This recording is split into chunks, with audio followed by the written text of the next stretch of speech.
Hi everyone, welcome to another Warhammer 3 tier list, where today we're going to be looking at the heroes and lords of the vampire counts. Just like any other tier list that we have done, we are just going to do the basic lords and heroes. We're not going to do any unique heroes or lords across the factions. I believe the vampire count only has Krell. Nobody likes Krell anyways. The way the tier list is going to be is just don't tier. I'm going to keep naming this every time. Don't recruit the lord or hero. Obviously, they're not worthwhile. D tier, they hit below their weight class. They don't do a particularly good job at whatever they're supposed to. C tier is baseline. They do what they need to do. B tier, they hit above their weight class. A tier, you probably want to prioritize recruiting these lords or heroes over others. And Doomstack means they can, or I guess not Doomstack in this case. They can kind of solo armies by themselves for the most part. Well, okay.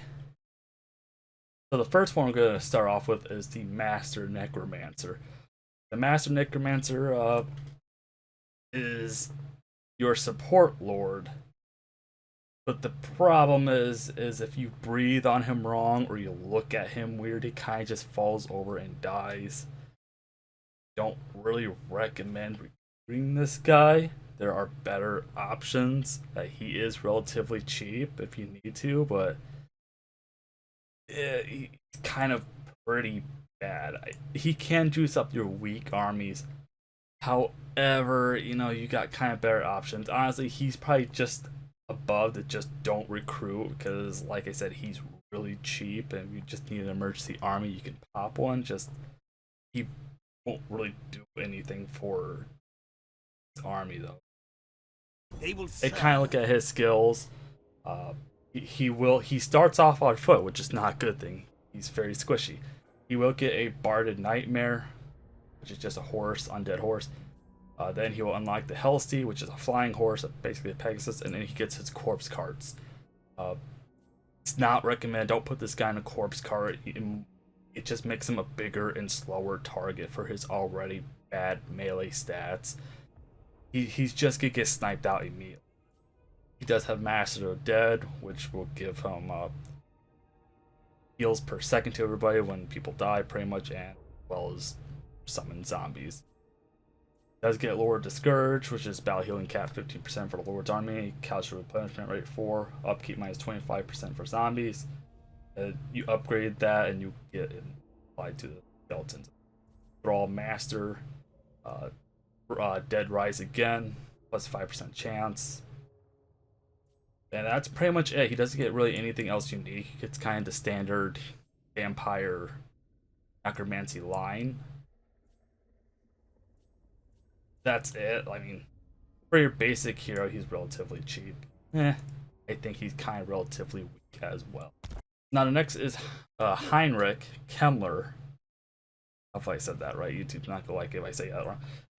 Another Necromancer, except he does get Krell as a summon, which Krell is the super melee fighter.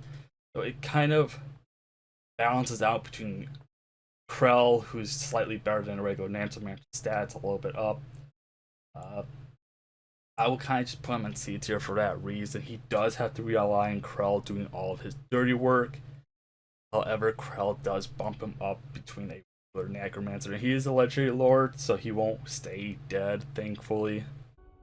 And so Krell's a little different to a Master Necromancer. He does only get a Barded Nightmare. He does get Eternal Bastion, which upgrades Krell. Special regeneration for his can rates and hex rates, as well as passive regeneration for itself. White King improvements for recruiting. Chance of stealing magic items, movement, campaign range, devastating flanker for cannon rates, Morngul's hex rates for his army, bonus versus infantry for all of them as well for his army. He does get Great Arcane Conduit, wins magic reserve plus 10 for his own army, and that's pretty much it. Just nothing too crazy. Pretty much what boosts him up is just Krell. Next is Hellman Gorst. Another kind of basic necromancer. He's not too strong. Does get a better corpse cart off the bat kind of before the necromancer does. He is a legendary lord, so he still kind of suffers the same problem. He's very weak in combat, and on that corpse cart, he's very easy to take down. He is a pretty good corpse cart. He does juice up his skeleton boys and his zombies pretty well. Campaign's kind of fun, but he's pretty weak. I'm gonna put him above the regular necromancer in D tier. Not very good on the battlefield. There's really no reason to have him except he is a legendary lord, so you're kind of forced to have him, sadly. So Helmand Gorst, the skill tree, I did make a mistake. He does actually start off with his brother's Gorst corpse card, which is Vigor Mortis, Unholy Lodestone, Reclinary Corruption. It's the off the top of my head, I believe it's the best corpse art you can get in the game. Forbidden Scripture, which is just researched plus 10. Morbid Reunion, which is raised dead cost minus 15%. Diabolical Presence, effect range plus 35% for Vigor Mortis, Unholy Lodestone, and Reclinary Corruption. His own skill tree is Path to Ruin, speed for the Lord's Army, normal speed for Helm. Campaign movement range 10%. Melee attack, melee defense, and melee attack for all zombies. I'm sorry, melee attack 15, melee defense plus 15 for himself, melee attack plus 12 for all zombie units across the faction. Armor plus 25, missile resistance plus 20, ward save 10% for zombie units for faction wide. Battle healing cap for zombies faction wide. Effect range for some of his spells, regeneration for all zombie units, weapon strength for all zombie units across the faction.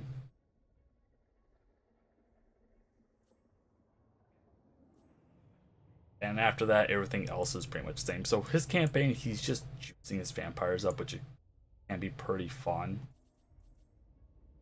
He does have a unique trait that gives him some more armor as well. So, just kind of a weak lord on the battle, though. That's just kind of his problem. I wish he was a little stronger, but he's still a fun campaign to play, I suppose. Next is the vampire lore from the Neckarch 12 line. I don't know if I'm saying that right or not. There, just pretty much a vampire lord that's a little bit more juiced up. Gotta get them through the bloodline mechanic. You can't just recruit them off the spot, so just keep that in mind.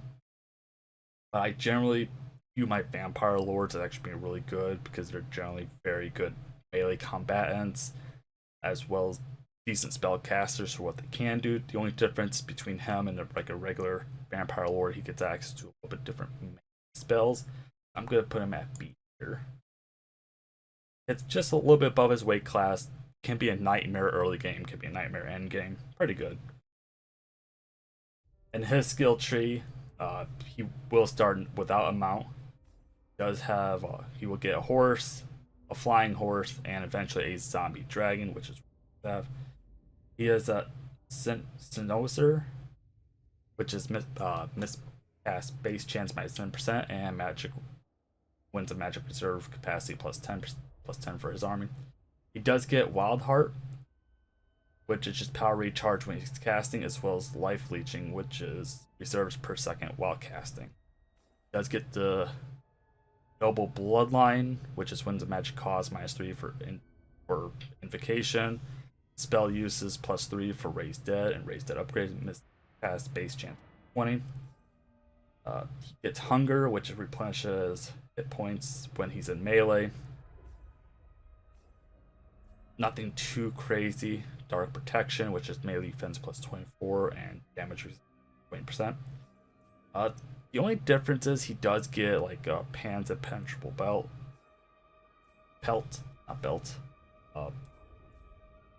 The Curse on Amir. That's pretty much it. He has some access to some lower death as well. Just a little different flavor of a vampire lord. Index is just a regular vampire lord. Same exact thing, except just different flavor. Not necessarily stronger, not necessarily weaker, but once again, I just view the vampire lords as just good. I only prefer recruiting them over most other lords. And the only difference is with the regular vampire lord, he doesn't have a unique skill line. Just kind of keep that in mind. He does have access to the necromancy spells. That's pretty much it. Next is the Lemine Bloodline Vampire Lord. Same exact thing, just different flavor Vampire Lord. Will have access to a couple different skills. The Bloodline unique skill tree. That's about it.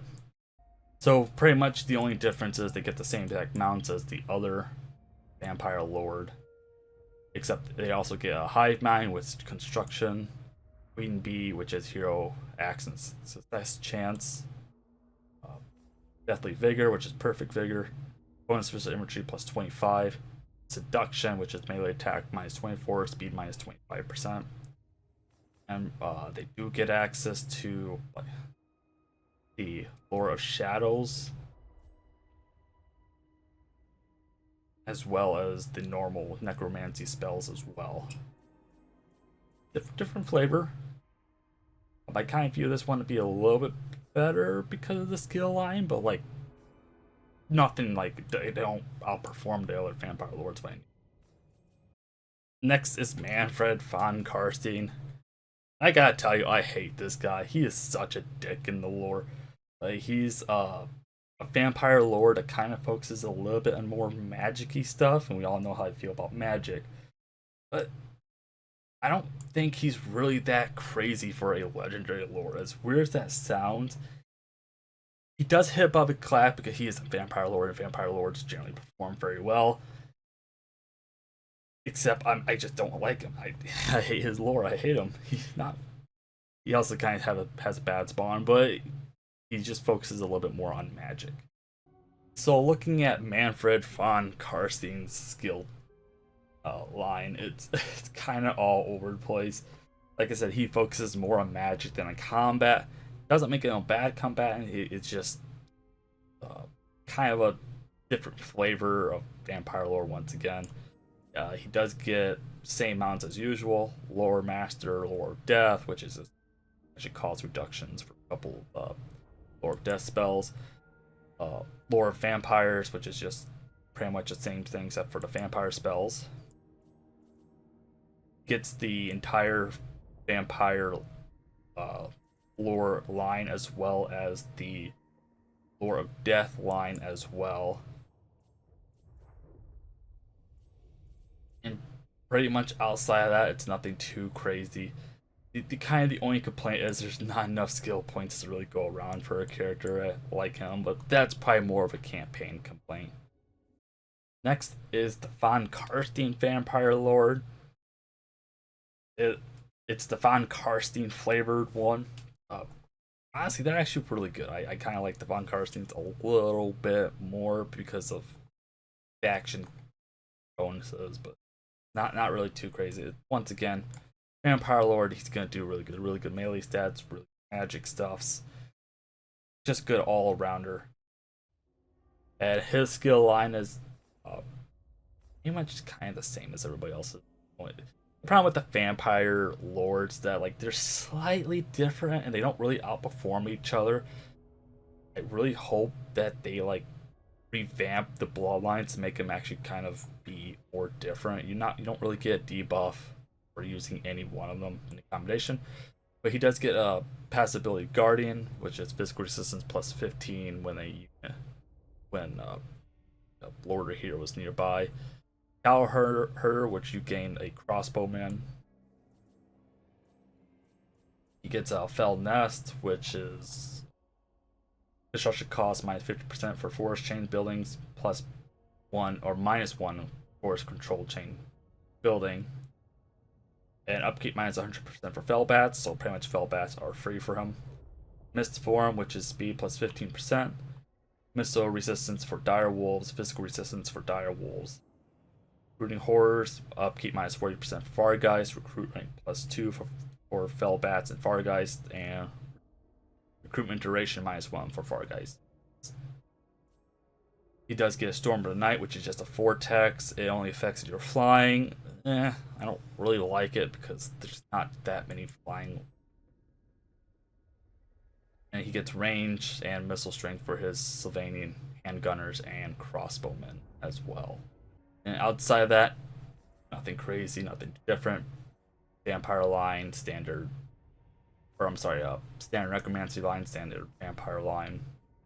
Next is the Vampire Lord of the Blood Dragons. I will straight up say these guys are doomstackable. They are the master cavalrymen of the vampire accounts. Very good at melee combat. Very hard to kill. The only problem is they are a blood kiss mechanic vampire lords that are kind of hard to get. But once you get them, holy crap, they are nuts. And their line isn't too crazy. Once again, it's like the same as most of our vampire lords. They do get the Ordo Draconis, which is income from battle loot, upkeep minus 40% for Blood Knight units in his army. Recruitment cost for Blood Knights and local recruitment duration -1 for Blood Knight units, which is very good because Blood Knights are very expensive. Kind of want to build Blood Knights with this guy. It's Doom Rider, which is a construction cost, construction time for the Binding Circle Chain buildings, upkeep minus 50% for Black Knights, and recruitment duration -1 for those Black Knights. I think I said something else. Strength of Steel, armor +20, AP +25, bonus official large +22. Heart Piercing, which is sundered armor, AP +50%, charge +40%. Or you can do Grave Sentinels, so it's one or the other. Or you could do a Grave Sentinels, which you're just buffing your Grave Guard, so it's -40% Grave Guard upkeep for Grave Guard units. Recruitment cost -50% for Grave Guards, and local recruitment duration -1 for Grave Guards. Missile resistance +20%, physical resistance +20%, honor of death, damage resistance +10, leadership +8. My only complaint is I wish he had access to both. I don't think that would really break him. But outside of that, he doesn't have crazy other skills. He just pretty much has really, you can't really look at this because I have stuff equipped, but his standard recruitment, he has very good stats. I'm gonna kind of take all these equipment off because some of you guys might be like, well, he's just like any other, but this is with everything off on him. This one gets poison attacks, AP as well, bonus for large. Frenzy, it kind of showcased like his stats here really quickly. I did unequip everything. He does get poison attacks. He gets bonus versus infantry, bonus versus large when he's on his mount, which I find that appropriate. I usually keep them on their mounts. So he's just kind of dangerous with that alone. And obviously, as the Vampire Lord, when you level him up and build him up, he gets stronger. Scary. Next is the Ghoul King, and he's a very good melee combatant, except has less of a magic ability. He has some magic, but it's not as there much as a Vampire Lord. But he's a little bit better at melee, so it's kind of a switch off. Our Vampire Lords are very good at doing a little bit of everything. Ghoul Kings are very good at fighting, but not as good at magic in general. But generally, a high level Strigoi Ghoul King is a big problem. I'll put these guys at B tier as well. And look at his skill line. He does get Terrorgeist as a mount.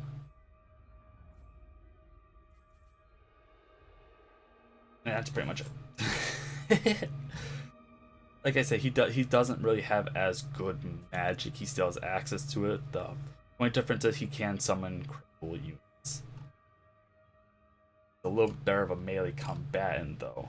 Just keep that in mind. He also does get natural regeneration as well. So mix that with the hunger, he's very hard to kill. He does also get AP poison attacks. Next is the Strigoi Ghoul King, but the Vampire Lord variant. Born to the game, Nerf Blood Kiss mechanic, basically the same except a little bit stronger than a Strigoi Ghoul King. And look at his skill line. So he does also get a Terrorgeist. He gets Monsters of More, which is upkeep minus 25% for Crypt Horror units, as well as a local recruitment duration -1. Grotesque of Court, physical resistance for Crypt Ghouls and Crypt Horrors, leadership +6 for Crypt Horrors and Crypt Ghouls. Grave Eaters, minus 25% upkeep and recruit ring for Crypt Ghouls. He does have Curse of Forag, which is physical resistance +10%. He stole Monstrosity, hit points +20%. Ghoul King of Ushiran, which is a healing ability, leadership +8. He always has that, as he doesn't have a use for that.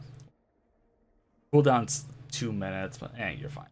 Or he can get melee attack +10, weapon strike +20%, or Claws of Morcane, which is just AP +50.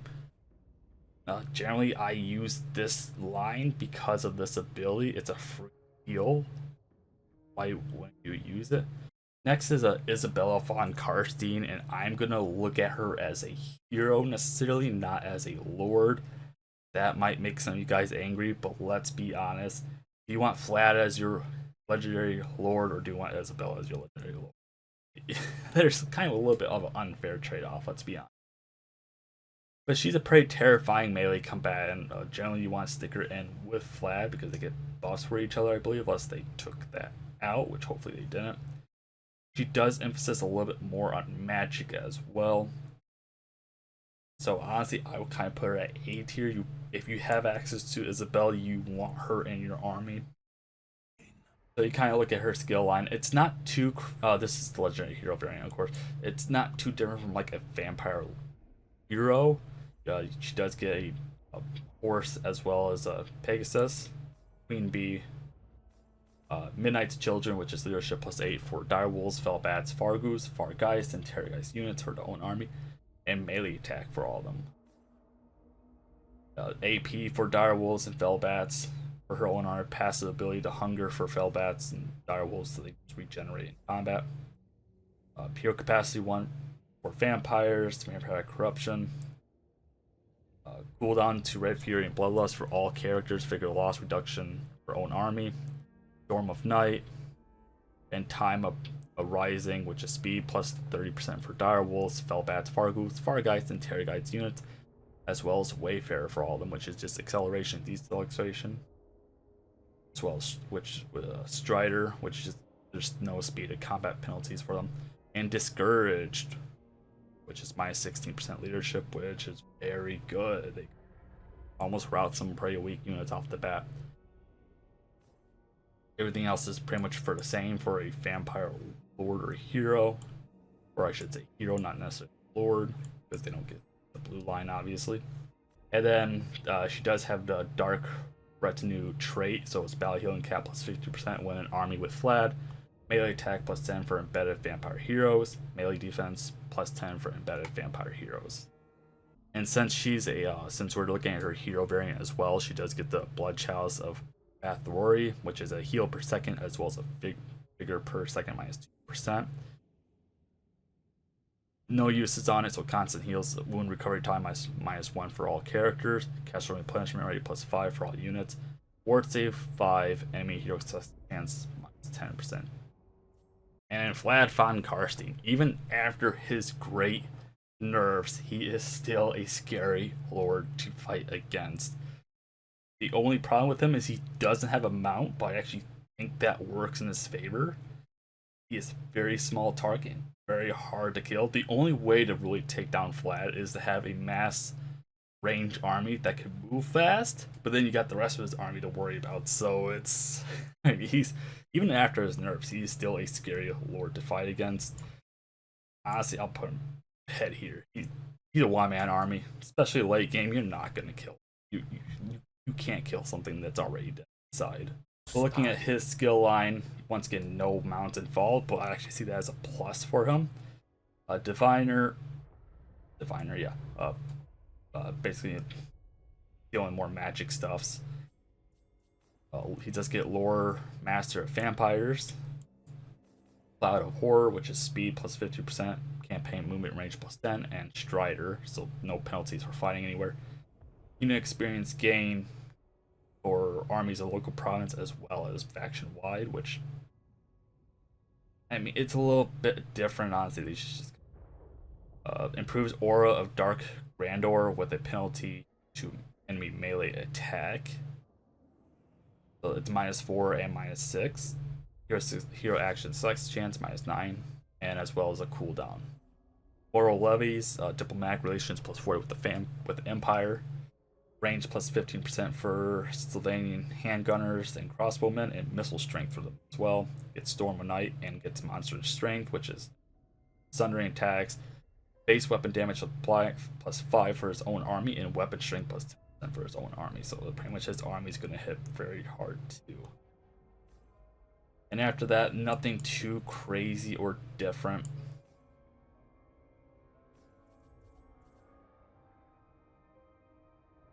He does get consuming thirst, which is about healing cap +50% when an army with Isabel. And all units in Vlad von Carstein's army receive Vanguard deployment, which is horrifying. Next is your Necromancy Healer. That's a kind of a bit of a conundrum. Necromancy Hero. And honestly, I'm going to kind of put this guy in B tier. He's, to me, better than the Necromancer Lords. Because he's not as he's not as important if he does go down. he's good at buffing the army. That's pretty much all he does. He is a support hero. I do recommend that if you're gonna put him on a corpse cart, make sure he's like level 20, so when he does get sniped out, you don't lose him forever. He does get Master of the Dead just like them, and he does just pretty much get Vampire Lore of Magic. He does get Replenish Troops, Boost Income, Steal Tech, Wound, Assault Units, and Specialist. I kind of look more at the Replenish Troops, because especially if you're fighting vampiric territory, you can pretty much get your full army back in like a turn or tops if they're not completely gone. And next is the White King.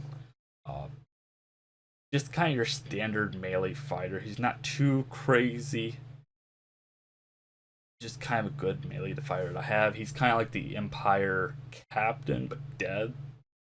I'm going to kind of put him as C tier because he does exactly what he needs to do and he doesn't go too crazy. Where Necromancer, really good. Some people are probably going to complain about these two spots. That's just my personal opinion. Wow. He does get borrow Skeletal Steed, Heroic Killing Blow, and just kind of like your standard fighting stats. I really wish he had a special line like a lot of the new reworked heroes have. It would be nice. The vampires need some love. Come on, guys. But he does get some missile block chance as well as magical attacks and versus infantry. Yeah. Next is the vampire heroes. You got there are two different ones. You can get Lore of Shadows or Lore of Death. Just gonna kind of look at the skill line of one because it doesn't change between two. Generally, I like the Lore of Death a little bit over Lore of Shadows, generally speaking. So I'm gonna put, if I can remember the placement, I believe Lore of Shadows is the first one. I'm gonna put him at C tier and put the Lore of Death at B tier because I kind of find the Lore of Death to be a little bit better, at least for the vampires. Decent melee combatants, honestly. But, not necessarily important for the army. I'm just kind of putting one at a tier higher just to kind of show that Lore of Death's a little bit better than Lore of Shadows, in my opinion. And this one's a Lore of Shadows. So they do get the Hunger, they do get Mortal Will, which, let me select that, please. Which is a heal per second. No limited use on that, thankfully. Dark Benediction, which is leadership +8 for all allies in range. And like I said, it gets Lore of Shadows for this, so they're both good. I just find Lore of Death to be better in my opinion. I mean, here's the Lore of Death as well. As you can see, it's the exact same. They do also get Replenish Troops as well as Spread Corruption, Damage Buildings, Wound, and the Replenishment, and the Specialist. And next is the Banshee, and Banshee's kind of in a weird place. place for me, and kind of the reason for that is they are a nasty duelist. However, if they face an opponent with magical attacks, they can kind of lose pretty fast. They don't like being swarmed by enemies, where the White King can kind of do fine if he's swarmed by enemies. It's kind of this weird state. It's either the Banshee does really good in battle or does really bad in battle. There doesn't really seem to be a difference between the two.